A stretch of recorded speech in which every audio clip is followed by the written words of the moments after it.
इत्काफ के मौजू पर बात हो रही थी।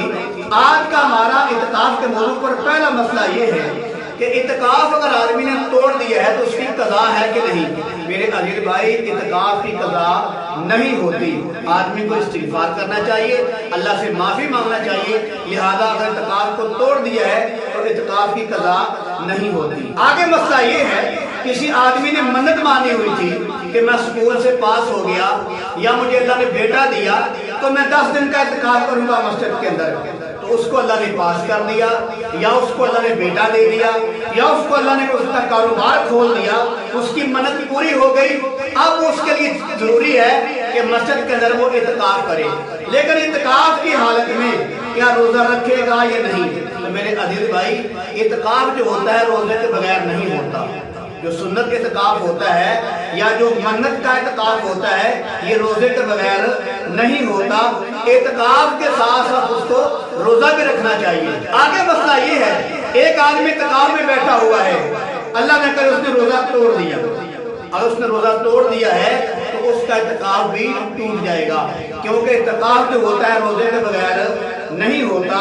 लिहाजा अगर उसने अपना रोजा तोड़ दिया तो उसका इत्काफ भी खत्म हो जाएगा। आगे मसला ये है कि जो इत्काफ करने वाला है, क्या बीमार आदमी की बीमार पुरशी करने के लिए जा सकता है, उसके घर में जा सकता है? मेरे अजीज भाई, अगर वो वैसे शरई उज़र के लिए बाहर गया हुआ था, क़ज़ाए हाजत के लिए या जुमा पढ़ने के लिए, तो अगर इसी दौरान कोई बीमार आदमी उसको मिल गया तो उसकी बीमार कुर्सी कर सकता है।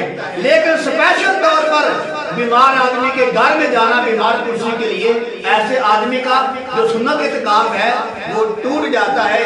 हाँ, अगर कोई शरई मजबूरी थी, आदमी बाहर गया हुआ था, जैसे मैंने बता दिया है, तो रास्ते में कोई आदमी बीमार मिल जाए तो उसकी बीमार कुर्सी कर सकता है। लेकिन अगर स्पेशल जाएगा उसके घर में बीमार कुर्सी करने के लिए तो उसका इत्काफ टूट जाएगा। आगे मसला ये है कि किस अशरे का इत्काफ करना सुन्नत अमल है।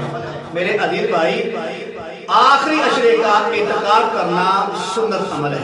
आगे मसला ये है, क्या इत्काफ में बूढ़े, बच्चे, नौजवान सब बैठ सकते हैं? मेरे अजीज भाई, जो बिल्कुल छोटे बच्चे हैं उनका बैठना मुनासिब नहीं है। हाँ, नौजवान जो बालग है वो इत्काफ बैठ सकता है, या अगर बालग नहीं हुआ, 15 साल की उसकी उम्र हो चुकी है मगर वो बालग नहीं हुआ, तो उसके लिए बैठना भी जायज़ है। लेकिन साथ रोजा भी रखे। अगर रोजा नहीं रखेगा तो उसका इत्काफ नहीं होगा, बल्कि खत्म हो जाएगा।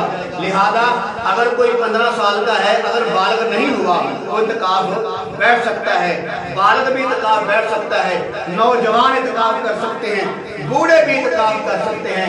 इन सब का इत्काफ करना जायज़ है।